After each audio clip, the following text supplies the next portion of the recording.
Good morning and welcome to Daifukuji's Nehan or Nirvana Day service, which commemorates the Buddha's passing. Today is February 6, 2022. This service will be officiated by Reverend Jiko and assisted by myself, Deacon Jikai.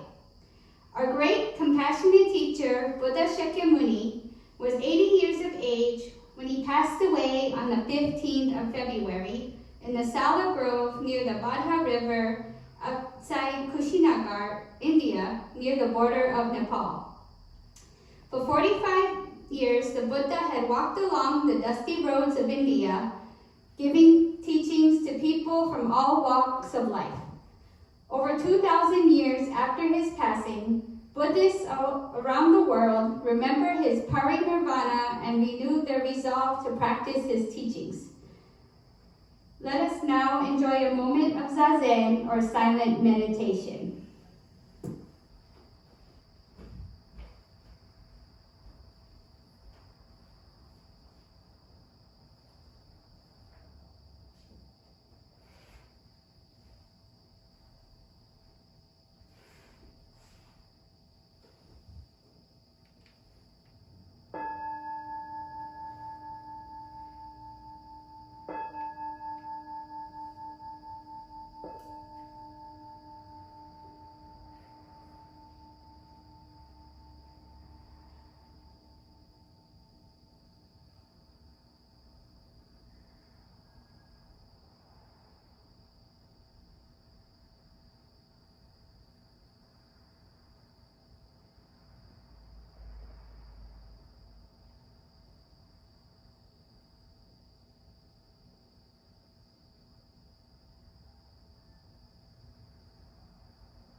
Reverend Jiko will now offer the Nenko Hogo or Dharma words.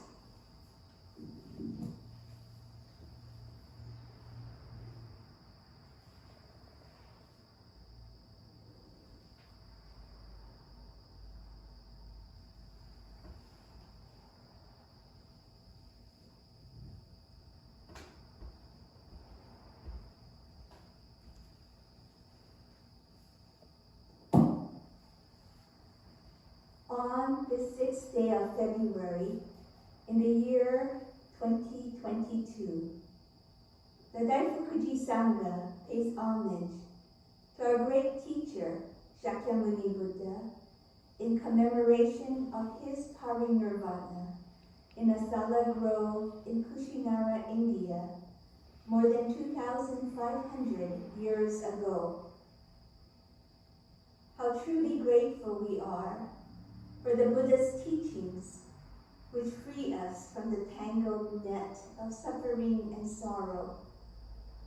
By chanting the sutras and offering flowers, incense, and candlelight, we reflect upon the life and teachings of the Enlightened One and renew our determination to live each day following the Noble Eightfold Path.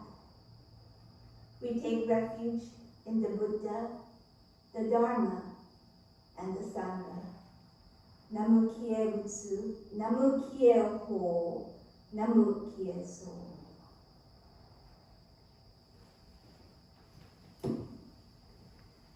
We will now have the singing of the Vandana Tisarana.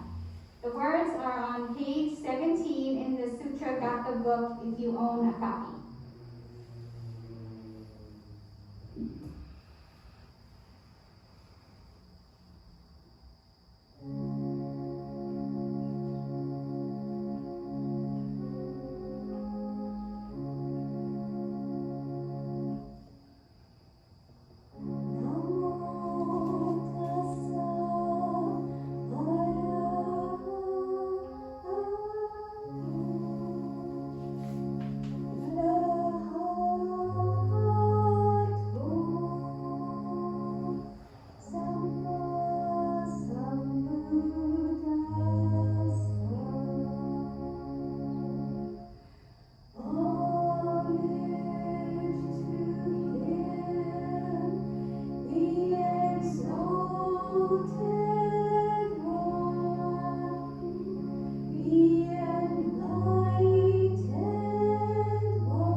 in offering the 3 vows of Sampai.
Next, let us chant the Hanya Shingyo or Heart Sutra, which can be found on page 32 in the Green Sutra book.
our great teacher Shakyamuni Buddha on this occasion of its pari-nirvana, to the compassionate Hoi Kanno Musatsu Koso Joyo Daishido Genzenji Daiso Josai Daishike Zanzenji Mahaprajapati and the ever-guiding three treasures. Together we pray for the peace of our world, for the peace of our communities, and for the well-being of all Daifukuji members and friends. May this good karma be extended to all relations, and may we realize the Buddha way together.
A Dharma message will now be given by Reverend Jiko.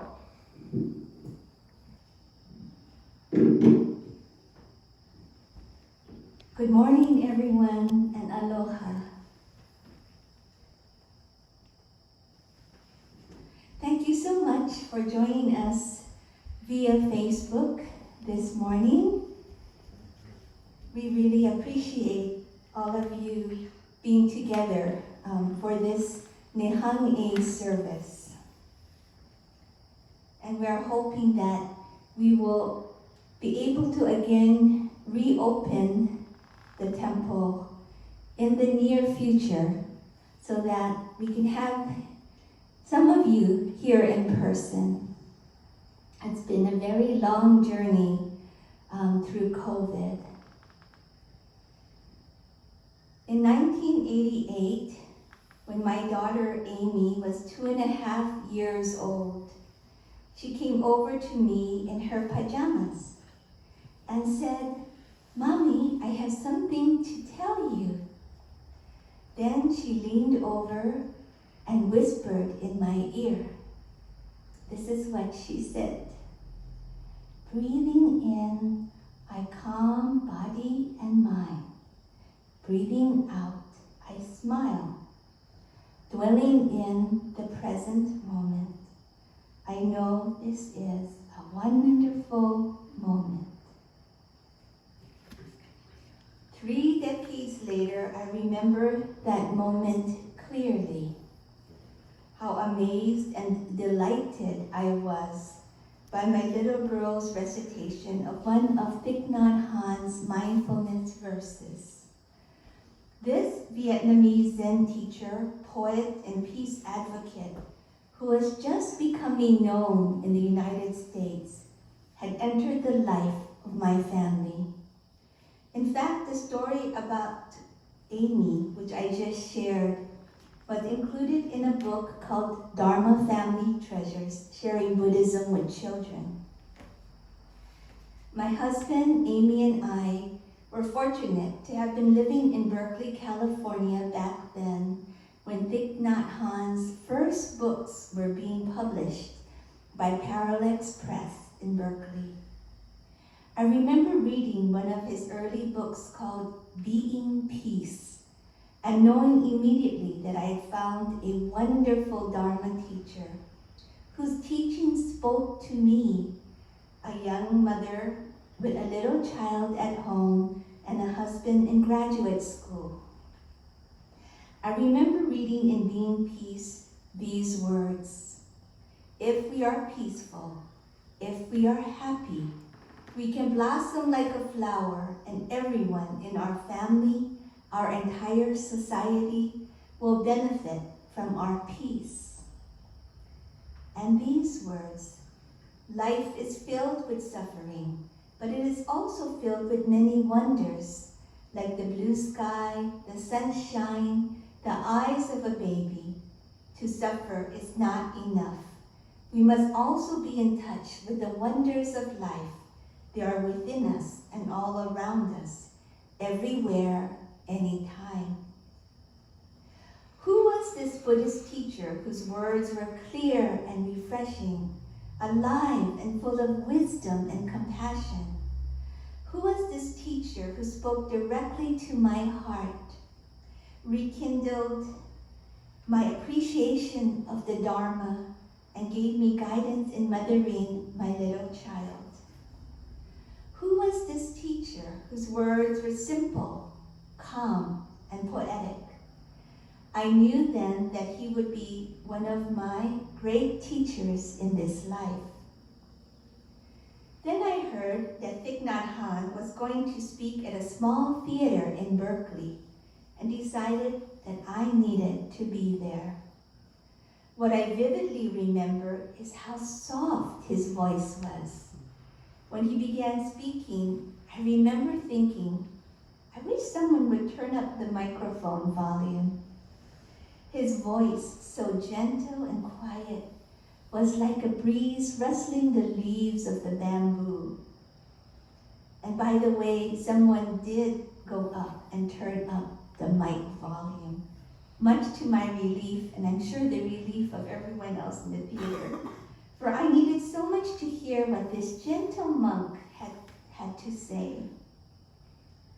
How to describe this soft-spoken Buddhist teacher in simple brown robes who walked everywhere, the way that we Soto Zen Buddhists practice King-hing, a very slow form of mindful walking inside the meditation hall between periods of seated meditation. In the preface of Being Peace, I found the perfect description by Richard Baker Roshi, who was quoted as saying that Thich Nhat Hanh was, I quote, a cross between a cloud, a snail, and a piece of heavy machinery, a true religious presence. Yes, I thought, the perfect description of this humble Vietnamese Buddhist monk. In Berkeley, Mike, Amy, and I were living in family housing, an apartment located on the grounds of a Christian seminary where my husband was studying theology. As the parent of a young child who was just about to start preschool in a community to which I was very new, I felt that I needed to ground myself in some way and take refuge in the three treasures. Without a sangha with whom to practice zazen, or the space in my life for any kind of formal Buddhist study, I found in Thich Nhat Hanh's writings all that I needed to nourish myself spiritually at that time. So, with little Amy in my arms and tagging along beside me, my greatest wish was to be a good mother to her and practice conscious parenting. When she, at 2.5, whispered into my ear the poem by Thich Nhat Hanh, I knew that she was watching me, imitating me, and absorbing into her body and mind her first Dharma teachings. I was Amy's sensei, little Amy was my sensei, and Thich Nhat Hanh came to be one of our beloved senseis. His teachings on mindfulness became a part of our daily family life. I remember purchasing some cards illustrated by Mayumi Oda, whom my family had the good fortune of meeting and visiting in her home near the Green Goat Zen Center, thanks to my cousin Mushum Ikeda. On these cards were short verses by Thich Nhat Hanh. I posted them all over our apartment. I believe it was Mushum who taught us the song Breathing In, Breathing Out. Amy and I sang it all the time. Breathing in, breathing out, breathing in, breathing out. I am blooming as the flower. I am fresh as the dew. I am solid as a mountain. I am firm as the earth. I am free. Breathing in, breathing out. Breathing in, breathing out. I am water reflecting what is real, what is true. And I feel there is space deep inside of me. I am free. I am free. I am free. A number of years went by and our little family grew with the birth of Ryan. Amy, who was in kindergarten in San Francisco, taught her baby brother the songs she knew, so Thich Nhat Hanh was still very much a part of our lives.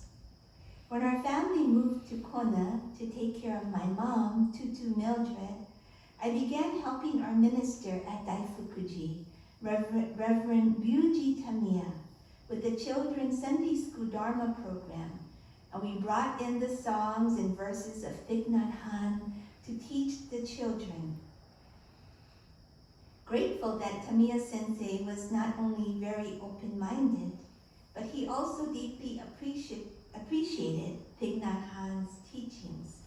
He invited Arnie Cutler and Therese Fitzgerald, Soto Zen teachers who started Parallax Press, to offer days of mindfulness at Daifukuji. Arnie and Therese had moved to the Big Island. So we are all connected.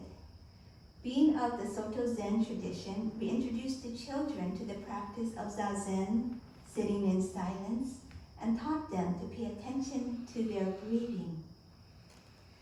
Our dear music teacher at the time, Auntie Tora, played her guitar and led us in singing another one of Thich Nhat Hanh's verses. In, out, deep, slow, calm, ease, smile, release, present moment, wonderful moment. These mindfulness verses entered our hearts and minds in a natural, unhurried sort of way. Like rice and bananas and lilikoi jam, they entered our bodies and became part of ourselves. My son Ryan, like his big sister Amy, grew up singing these songs together with the students in our Dharma school program here at Daifukuji. As a college student, Ryan had the opportunity to travel abroad with a group of students and their teacher. Their study of world cultures and consciousness took them to places like Stonehenge, Assisi, Bodh Mother Teresa Center in Calcutta, the home of Paramahamsa Yogananda, and also Plum Village, France. When he came home to Hawaii, Ryan told me how special each of those spiritual places were.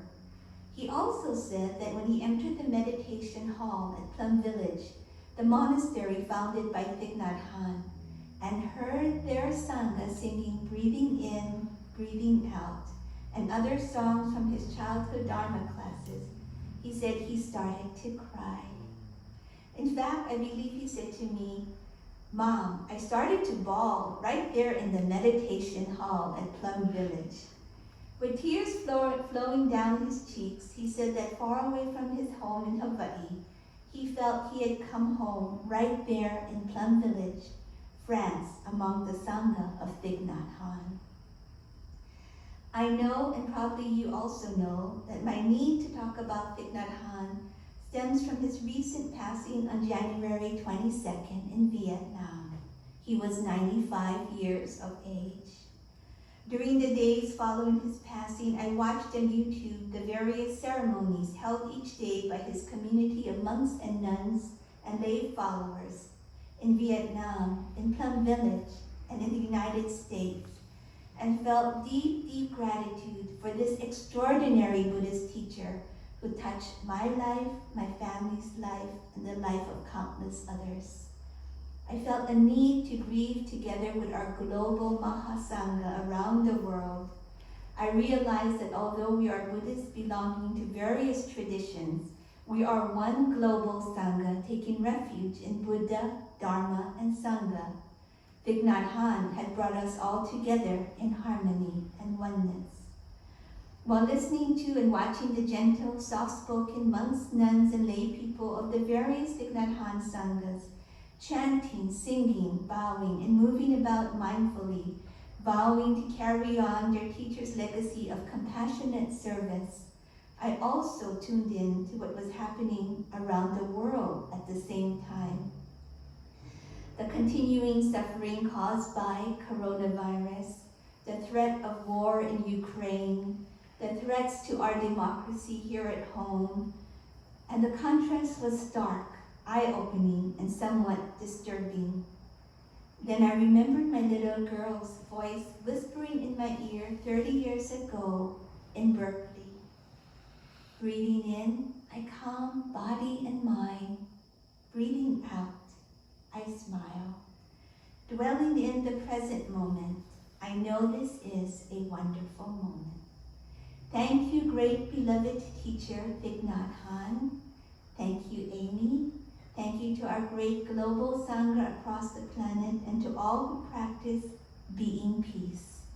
On this occasion of Nirvana Day, on which we commemorate the pari-nirvana of Shakyamuni Buddha, I bow in deep gratitude. Namu Kie Butsu, Namu Kie Ho, Namu Kie So. We take refuge in the Buddha. We take refuge in the Dharma. We take refuge in our Sangha.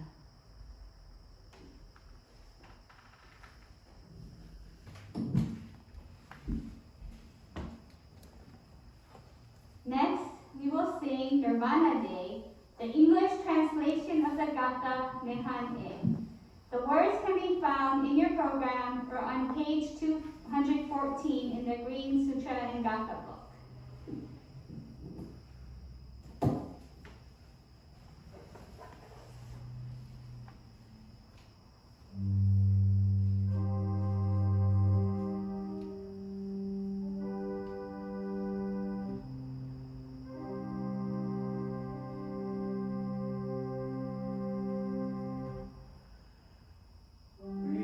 Peaceless was the sun.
or on page 19.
Shakyamuni Buddha, Shakyamuni Buddha,